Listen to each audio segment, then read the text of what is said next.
Hey y'all, and welcome back to another episode of the Roompact ResEdChat podcast, where I am one of your hosts, Jasmine Nettles, an associate director for housing and residence life at Eastern Kentucky University.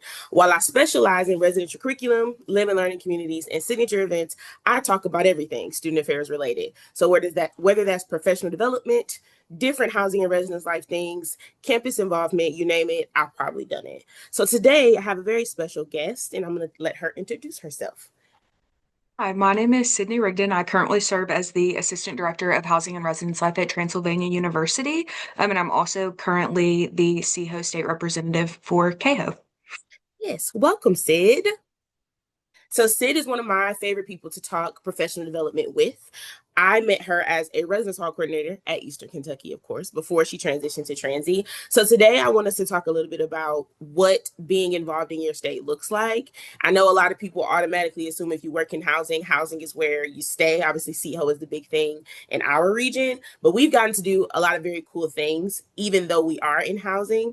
So the importance of being connected, not just in your region, obviously, but in your state, especially in a state like Kentucky, where the schools are much smaller, which means the departments are smaller, so that everybody pretty much knows everybody everywhere. But it's just a different kind of feel in Kentucky. So Sid, my first question for you, can you talk about how student affairs even became your end game or your career?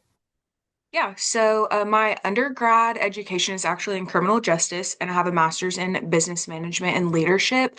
So student affairs was not my first plan of attack, but that's where I started at WKU as a hall director. But when I realized that I could combine my care for developing individuals and student success into one, that's when I realized that student affairs was kind of going to be where I kept moving toward. And a big part of this was my first year at EKU, actually, as a residence hall coordinator. I had a student that was going through a lot of different things and needed not only consistent but honest support. And I really connected with her on a personal level, and seeing the impact that my care had on her, but also the impact that her development had on me, is what really solidified that this is where I wanted to be and where I could make the most impact in being what I wish that I had as a student and providing that for students that we serve right now. Yeah. And I think that for a lot of people, and I know it's not uncommon, like a lot of us always say, student affairs, higher education, it found us, right? And so starting in the job, that is very much probably what like the first year is always going to be like, well, I'm doing this. I'm not really sure what I'm supposed to be doing or how I'm going to do it, but this is what I'm going to do. And so I think it usually takes some time to probably adjust to the reality of the fact, oh, wait, this is my life now. So how am I going to make the most of this? How can I Right. use your criminal justice, your business degree, right? How do I use that to be successful in this? And so I think the biggest part really that we don't talk about is how you infiltrate networks is the best way. Cause like I'm a superhero girl. So you know me, I'm always using that type of lingo. So my next one, just right now, can you understand maybe the difference between what kind of professional you were before you got involved, maybe in CHO or KHO, and the type of professional that you are now? Yeah, so my development really has a non-traditional path, I would say. Where I wasn't planning to come into student affairs, my first two professional positions, I also was not present for training. So that was a big I don't necessarily want to say barrier, but something Yep. that aided an imposter syndrome from me. Mhm. And like, as I was looking at myself as a professional, because I didn't feel like I was set up Yep. the way that I needed to be to perform well. But being involved is something that has really helped with my confidence to not go for perfection, but to go for growth and authenticity. When I started out in state involvement, it was from my first KHO conference. Right. I got nominated for president, Mhm. and that was First very day overwhelming out the for gate. me. Yeah. I had only been in the realm for about a year. It was my first conference. I didn't know what I was doing. But that was a point that really kind of shifted my mindset in what I was doing for my individual development, Yeah. and that there are people around me that see something in me. And it was nice to feel that from the group that I felt like didn't have to say that I was doing well, which would be, my immediate coworkers and things things like that, obviously I had that support, but seeing that from a realm of people that I didn't interact with on the day to day really helped me start to build that confidence and work towards things that were outside of my comfort zone. Yeah. And I know in your first year, even when you started with us, like we were just in a state of chaos too, just from being understaffed and all the different things. But you jumped right in with professional staff training and student staff training and the things that maybe you weren't 100% interested in, but you were willing to try. And so I think that when we're talking about going outside of your institution, that's the first thing that I always recommend any new professional, mid professional to consider. What are the things that you kind of think you're interested in? How can you try that? So KHO was the first conference that we went to, and KHO, again, small schools, maybe 30 Mhm. schools represented, so there's probably only 30 people there. So Yeah. usually how it Yeah. works. But so you went from KHO president, right, to Hmm. now CHO state rep for the entire state of Kentucky. Yep. What did starting small with getting involved in KHO, which for those who don't know, Kentucky Association for Housing Officers, what did that look like for you? As the president, is obviously you have to be involved, but even Yep. just going to the conference and what that process was like. Yeah. So I was actually very pleasantly surprised by the support that I got in that election. I had a lot of people talk to me before we left, but also send me messages after the fact that they were happy to see someone fresh and like new to the field have the opportunity to kind of share their perspective. So that was really nice. I love change and figuring out what's most efficient and what can bring something new to a space. So it was nice to be met with open arms in that regard. Um, Something that I remember very well still to this day, especially with CHO coming up, is 3 months later, I had to lead the business meeting at CHO. And that was something that I was very, very nervous about. I did not want to embarrass myself. I didn't want to say the wrong thing. And obviously, you hear business meeting and you think, I'm running the whole Right. shebang. I didn't know what that looked like. I'd never been to one before. But after the fact, I had a lot of people come up to me, especially senior housing officers, and introduce themselves to me. And I was like, whoa, this is crazy. But it was really nice. And I recognized then the impact of what that care and support can look like, Yeah. especially in a mentorship role of, I didn't know who these people were. I just knew they were important and they got paid a lot of money. You know what I mean? But them choosing to take time out of their day to come speak to me, was really nice to see the connection there and has really helped me in the goals that I have for KHO in the state of Kentucky right now of getting our name out there and the great work that we're doing, to see it a regional and a national level because we deserve that and we've done Yeah. the hard work. So yeah, being able to see that in action, obviously it's a little easier to see when you're the person that it's happening to and you're having the Yeah. conversations and things like that. But even seeing the networks that I'm aiding in with people at like KHO this past year and Yeah. connecting them and seeing those things, just trying to make it a little less scary. Yeah. And I think the fear or like the worry of being the new person or being the person that's the least experienced is also something that may turn people away from being like, well, other Yes. people are going, why do I need to go? Yep. Or there are people who want to run for these positions, why should I do it? And Hmm. so can you talk about maybe your mindset shift? And I didn't prepare you for this one, but you know It's me. okay. Talk about your mindset shift going from being a residence hall coordinator to taking on Hmm. such a big job as being Yep. the president of KHO, but Hmm. ultimately becoming so like I know the way that I am in my conferences is the way people are about you at CHO. So like that, yeah, Sid, yeah, I supervised her, yeah, I know her. So what was the mindset shift like for you Yeah. to be Um, confident, knowing that you could do so it? Yeah, yeah.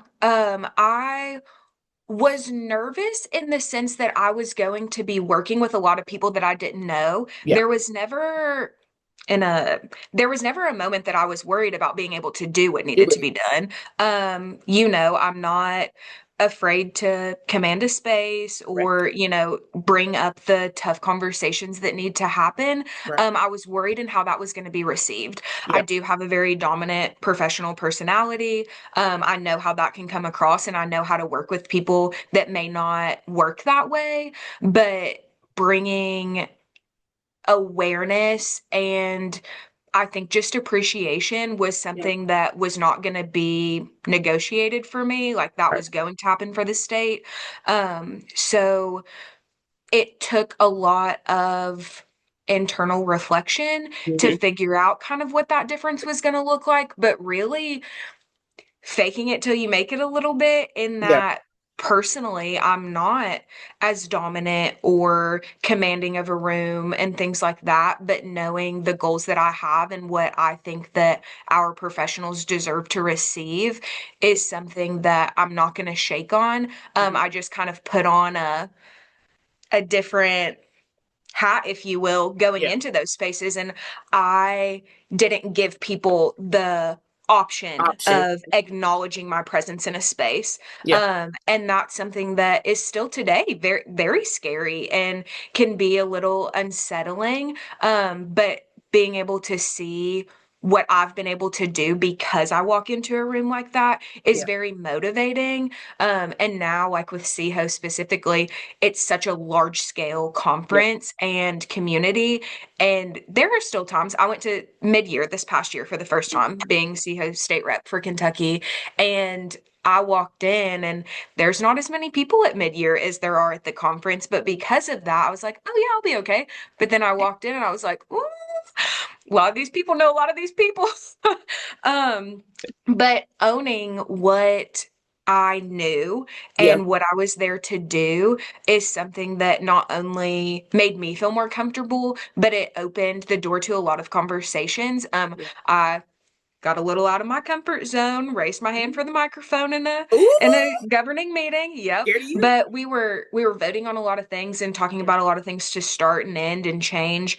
And I was just asking questions the same way that I would in a meeting at my home institution or Yeah. any smaller scale meeting. And I was like, I'm just trying to understand, I'm just trying to figure out, have we thought of this, what, like, why are we doing this? Yeah. And I had a lot of conversations with people of, thank you for bringing this up, thank you for shining a light on this. And I was like, oh wow, like it it is being heard in the Yeah. opinions that we have. There's not anyone that I've interacted with that has immediately shut down anything that I have to say or Hmm. questions that I'm asking to understand. Um, so being able to transition into a space like that Yeah. is very rewarding, but also something nice to bring back to my home institution and supervising student staff and Yeah. interacting with a student life team and building kind of the confidence and comfortability at that scale that I have here. Yeah. And I know, like, for a lot of people, when people see the people out front, it's like, Mhm. well, I'm not going to do that. That's not my job. Or I know I have things to say, but I'm not sure how to say it. What I see a lot in new professionals as a mid level manager, but also not being that far removed from that, is that we forget that our experience is what makes us the best person for whatever it is we're trying to share or talk about or decide. And so I love that you specifically talked about being reminding yourself that, like, this is out of my comfort zone, but I know that I need to do it to occupy the space, because you know things that people around you don't. And if Yeah. you don't share that, we're never going to get anywhere. And so, thinking about specifically in the state of Kentucky, obviously, I've worked in 5 different states, so I've been all over the place, but you've always been here, right? Yep. And Mhm. so, can you tell me something maybe from your time just managing KHO, because you got to lead a state conference, right? What Yep. was maybe the most impactful experience, or maybe something that made you go, okay, yeah, this is why I'm trying to do this? I would say, well, so my when I was president, also hosted at EKU for home institution. So that was a big step, and I'll be hosting at my new home institution this year for KHO. You're So seeing the difference in that, but something that really stands out to me and that I think about very often Yeah. is this past year at KHO, hosted at Western. I was asked right before to host the grad entry level roundtable. Round table. Mhm. And I got that text message and I was like, did you sit like did you mean to send this to me? I, Because I'd been texting with them where we had mhm. hosted, the year prior with Yeah. numbers and I was Mhm. like, did you mean to send this? They're like, yeah, I thought, you'd really enjoy it. We thought you'd Mhm. be, and I was like, I mean, oh, okay, like Right. feel free to send me some questions if you want. Because I've never done anything like that before. Mhm. Um, But when I was preparing the kind of notes that I want to talk about, and I love a round table, but it Yeah. is very easy for them to go left, and there's nothing worse than a round table that goes bad, but there's nothing better than a round table that goes really Goes good. good. Hmm. So I was really like trying to be intentional, but as I was preparing just notes and different topics I wanted to make sure to touch on, I really had the opportunity to reflect on all of the things that I had done, Hmm. the people that I had impacted, the communities I had impacted, and Yeah. how they changed and developed me, not only as a professional, but as a person. Yeah. Um, and I was like, wow, like I I was the right person to ask to do this, and I can do this, and I'm gonna have good conversation, and this is gonna be successful. And when I got in there, it was pretty packed for what I was expecting. But I introduced myself, and as I was going through the things that I'd like been involved in and stuff like that, I was like, wow, this is kind of making me feel a little old. Like, this is great. You know what? I was like, I promise I'm still in the know of what's going Mhm. on. But I was talking about things, and then we had really good conversation. Yeah. I had a couple people pull me at like the end when everybody was leaving, figuring out where they were going next. But also before we left for the day, I had a couple people kind of pull me to the side and just appreciated the authenticity and just Yeah. kind of transparent way that I was communicating with them, Yeah. but also wanting to continue conversation and build a relationship off of that. Yeah. And I think that is the reason that I continue to do what I'm doing. And Yeah. that is the reason that I feel so passionate about staying involved in KHO to then lead me to CHO, because I came in so non-traditional, and there's Mhm. not just one way to do this. Right. And you don't have to have a full student affairs background in education to be successful and to have Yeah. something valid to bring to the conversation. So I really, after that roundtable, which might sound small to some Hmm. people, it was a very impactful moment for me that what I'm doing is making a difference, Yeah. and people are seeing the work that's being done and the intentionality and care that I put behind what I do. Yeah. And that, yeah, that's why I continue and why I want to be so involved. Yeah.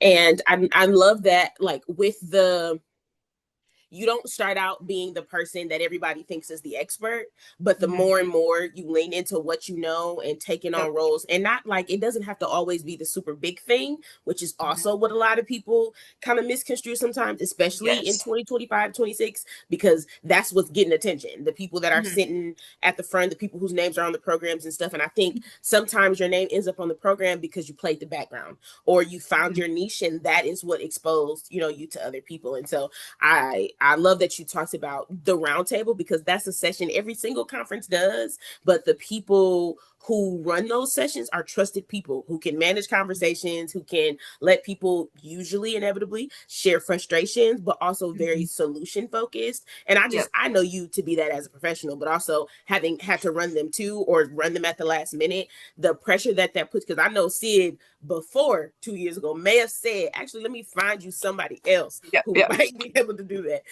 And so then switching into that, because again, KHO, we may have 90 people if we lucky, right? CHO Mhm. is usually more than 600-700 people. So Yep. talk about your first CHO. What was that like? I know we didn't Yeah. go in like a big super group that year, but we've always Uh-huh. gone in a big one now. So Well, and my first CHO, I mhm. went with Western. Right. And so when I started at Western, I started in November, Mhm. and that December, my immediate supervisor left for a different opportunity. Mhm. So not only did I not go through training Right. because I started in November, my supervisor left. I was in the building by myself, didn't really know what was going on. And then February came around, Mhm. and they're like, we're going to CHO. And I was like, great, what Okay. does that mean? Like, I have no idea what you're talking about. So obviously CHO is pretty large scale. Mhm. Um, I not only had not been in the profession for 3 months, but wasn't my plan, Mhm. did not know if I wanted to stay. So it was a little overwhelming, but I do really enjoy learning about new things. Mhm. So even though it had only been about 3 months, there were definitely areas that I was more interested in than others, obviously. Yeah. So I kind of took the route in terms of sessions that way. Hmm. There were connections that I made, but nothing like I definitely didn't step out of my comfort zone in the way that I would now because I didn't know what my comfort zone was because I Was didn't know where I was. right. And a lot of the interactions that I had were with from people from EKU because I went there for undergrad. Hmm. So I had known them from living on campus, and kind of got built that way. I remember a professional women's speed dating roundtable situation. Yep. Went to that, made a lot of connections. I took a lot of things away and a lot of Hmm. people's contacts, but I didn't do anything with them. Hmm. So that was something working through getting back. I was like, I had a great time. I recognized that there was so much effort and intentionality put into this, but I just don't feel educated enough Yeah. to be able to intake all of it. I don't feel like, and from no malintent from anyone, but I didn't Right. feel prepared to go in and be as successful as I could have been. Right. Um, but I knew when I left CHO, I was like, okay, I think housing is going to be it, at least for My a little thing. while. Hmm. Because I was very intrigued. I was very curious. And like I said, I learned a lot. Yep.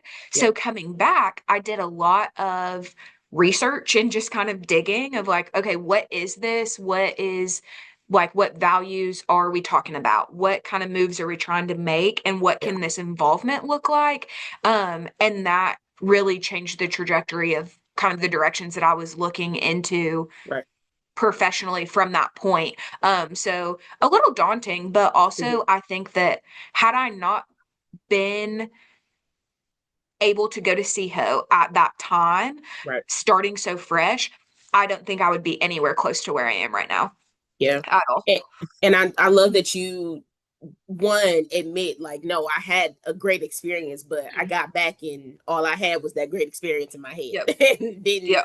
follow up on it. And I think that's another scary part about it too, especially when you're the new kid on the block. You kind of just Yep. you went because that's what people were saying go, so there wasn't a lot of like prep or lead time or anything like that, other than just knowing it's a big conference that we all go to meet and Yep. talk to other people. And I can only imagine, having been someone who didn't go to grad school for student affairs and everybody Mhm. else is having reunions and different things like that around Yep. you, it's not necessarily uncommon. Like I know, at this point, I think the next time I'll go to a conference I've never been to before will be like NASPA, and I'm Mhm. shaking in my boots because I'm gonna know. Yeah, I might know 60 people, but there's like 2,000 people that go to that conference, Yep. and so like the fear is real. And I hope that Mhm. when people are planning professional development or wary of starting to do that, in your state is where you start. You start in the super Yes. small group. So when you go Mhm. into the really big ones, it's better. And so I want to talk also about maybe like the responsibility or like how you have kind of charged yourself with being more intentional about stepping out of Mhm. your comfort zone. Maybe where did that start in your mind? I know thinking you want to do it in game, you can run a building with your eyes closed, but like Yep. you want to do something next. So tell me about that thought process Mhm. for you. Yeah. Um, Honestly, I think with supervising last year, Hmm. the experience that I had really opened my eyes to what stepping out of your comfort zone can look like. Hmm. But I think the biggest part is being able to see the connections that are made, whether it be at a state or a regional level. Hmm. I know that I am good at what I do. I Yep. know how to do my job. I know how to run a building. I know how to fix a pipe. Well, I know who to call to fix a pipe. Right, right, right. Change a light You bulb. know, Mhm. yeah, those things are not things that I question, Yep. but looking at what opportunities are available in a field like this, Yeah. you have to do things that are different and Hmm. you have to figure out what works, what doesn't work, what you like, what you don't like. At EKU, my first year, I was in first year hall, Hmm. pretty small, community style. That's all that I knew. And Right. when we did intent to return, I was like, I completely switch. Hmm. We're multiplying residents by like Four. three. Hmm. Um, New LLCs, different type of housing to see if I liked it. My Right. only goal that year was to find out, oh, am I open to other things or is community style first year That's my is thing. that Yeah. is that it? Right. And I learned a lot of things. You were my supervisor that year. Hmm. I learned a lot of things the hard way. I Hmm. learned a lot of things in a positive way. But there was never a day that I was comfortable. Yeah. There was never a day that I didn't try something new. Yeah. And then following, that's the year that I got involved with KHO. Yep. Um, I had to tell myself that you're not allowed to be scared anymore. Hmm. And if an opportunity presents itself, you're going to take it. Yep. And also that it's not just opportunities presenting themselves, it's me doing the work to put myself in a position to choose an opportunity. Right. And I think taking kind of ownership over that Yeah. has really helped me. But really, in finding what direction you want to do, I still tell people to this day, I don't know that housing is where I'll be In forever. game. Yeah. I have no business interest, anything of being an executive director. It's not where my passions are. I know that about myself and I Yep. know what my strengths are. But I also know that there are so many things that I still have to learn Right. and ways to empower people and improve my leadership and things like that. So something that I really focus on is taking a non-traditional path to that.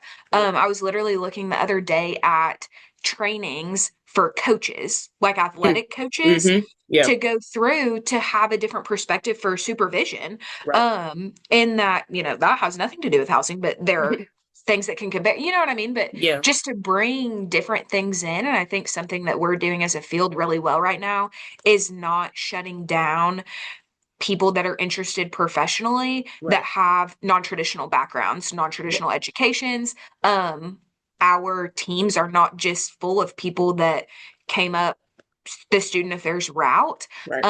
And I think that just as much as we like to provide seats at the table for everyone, I think the people that we are staffing to do that also need to Also have, have to. Hmm. yeah. Yeah. So, I love it. And honestly, you led right into my last question too. But I think the one thing that you said that I want to point out is taking ownership of the direction of your career, mhm, depending on maybe what grad school you went to or yeah. what your experience in your career has been. There may be Mhm. someone who has sat next to you, who has walked you through how to do these things, and that person never goes away, or that person might change. But Yeah. trusting your own judgment and knowing, like, no, this is something I want to do, because I know housing is not my end goal, but I know retention and engagement, the things on a bigger scale, you're not Mhm. going to get that as impactful as you can working outside of housing and residence life, depending on the institution. Exactly. And so Mhm. if I know that, then my charge to myself was lock in, because you Mhm. need to learn what journey mapping is. You need to learn how to do all these other things that you see advising offices and different stuff like that doing. So Yeah. taking ownership is like a really big thing for me too, just even in how I talk to the staff that I supervise, but also Mhm. colleagues when they're like, well, I want to Yeah. make a jump, but I don't know if I should, or I need to have this conversation. I'm not, yes, the answer usually, if you're thinking about it, the answer is probably yes. Yeah. But the approach is usually the thing. So then, to kind of wrap us up, see, what is maybe one piece of advice you would give to someone, maybe they're eyeing something they want to try, or they see an opening, or people are trying to get them engaged? What would you tell them as far Yeah. as something as small as a KHO, but also Mhm. as big as a CHO? Yeah. I think that my biggest piece of advice is that you do not have to be perfect. You do not have to know everything, and you Yeah. definitely do not have to know everybody. But you do have to be intentional. You do have to bring your authentic self, and you do have to be open to learning things that are different than the way that you may originally operate. Right. I was very surprised and continue to be surprised by the love and support that I receive at a state and a regional level when I first got involved, and even to the work that I'm doing today. And it took a lot, but that for me to learn this, but the expectation was never perfection. It was Right. never to come into a role because you were overqualified for the role. It was never, let me put you in this seat because you've done it for 20 years Right. and that's your, area of expertise. It was, you have the curiosity, you have the confidence, whether that be in an extroverted way or an introverted way. Yeah. Because I think confidence can be, misconstrued in that Hmm. capacity. But really just the willingness to grow in a space and to grow that space. Yeah. So really understanding that removed a lot of the fear that I had and also improved the confidence for me to keep trying. I Yeah. don't think that we need to try to build a space at a table. You already have a space at the table. Right. You just have to sit down. And Hmm. that's something that I tell a lot. I talked about it in my roundtable. I have a roundtable next week for Yeah. people that have never been to CHO before. And that's something that I always go back to of you don't have to fight for a seat, you just have to take it, Right. and really empowering them. There's not a reality where you're never going to fail. Right. And that is not something that I try to teach, train, etc. Yeah. But what I do try to do, and I think the my why, I guess, for being and doing what I'm doing Yeah. is to empower professionals across the board, but specifically like graduate entry level, that kind of Yeah. area that you're going to fail, but empowering them to be strong enough to get up and try again. Yeah. Because everything can be done multiple ways. And we all know that things are going to come up, stuff's Yeah. going to happen. You can plan as much as you want to plan, but it's just not always going to go that way every time. Yeah. But that's not a reason for you to stop or think that this isn't where you're supposed to be. Right. Um, and I think that shows a lot to our students and our student staff. And Hmm. I try to be very transparent with my student staff, Yeah. and the colleagues that I work with, in knowing like I am human and there's gonna be times that I mess up. And Yeah. something I think that I take a lot from working with you, and especially when you were my immediate supervisor, is Yeah. that I have no problem making the decision. Right. Do I also know that it might not be the right decision? Yeah, it Hmm. might not be, but I'm Right. going to back myself and I'm going to back my team Hmm. through what that looks like. And if we get down the road a little bit and we need to back up and punt, we need to back up and punt, and that's Yeah. okay. But at some point, you have to make a decision and you have to take ownership over the direction that you're going, whether it's your Yeah. team, your personal development, your professional development, a new job. I was scared to death to go for this job. Hmm. Um, just because it was something different, Yeah. but I knew that it was time, and knowing that it was time was enough for me to be like, nope, no questions. You're going to go for it. We're going to figure it out. If it's not it, it's not it. And we'll figure Yeah. something out then. Whether it's through the process after the decision's being made, but really trusting your gut and learning to back yourself. But everybody in this field is here to support. Yeah. Um, and trusting that, and it's scary to have blind trust in people in Yeah. general. Like that's, I don't want to do that because I know that I can get it done. So Hmm. if Hmm. I Hmm. don't know you, I like, If I don't need your help, I'm not gonna you know get what it. I mean? Hmm. Yeah. But I think that the power of networking Yeah. is something that I have really just reaped all of the benefits for Yeah. going through this. And you never know who's going to be sitting beside you at a table. You Hmm. never know where you're going to end up. If you're Yeah. going to go to a different state, a different region, whatever it may be. And we're so interconnected. And I think it's really easy to fall into the bubble of your campus, your Hmm. home institution. But recognizing that we're all on the same team, and Hmm. there are a lot of people that have been in the position that you're in, and it doesn't take away any of the work that you've done or the effort that you've put in to ask for help. Yeah. And I love because like you never know who you're going to be sitting next to. You never Mhm. know who you're going to meet. Literally getting connected, either it's whether it's as small as a K hole, big as a C hole, that starts very simply by starting. If there's a Mhm. slot open to moderate a session, if there is a call for volunteers to work the registration table, that's how I've met some of the people Yeah. that are still connected to me now, just because I mean, I'm not doing anything anyway. You need help, let me help you. Carrying boxes, setting up Yep. photos, helping download survey data, and just really anything that is a call for support or call to serve in your Yes. organization. Start small, whether it Mhm. is just standing outside the opening hall directing people where to go. That's how Yep. people learn who you are, and that's Who how you they are.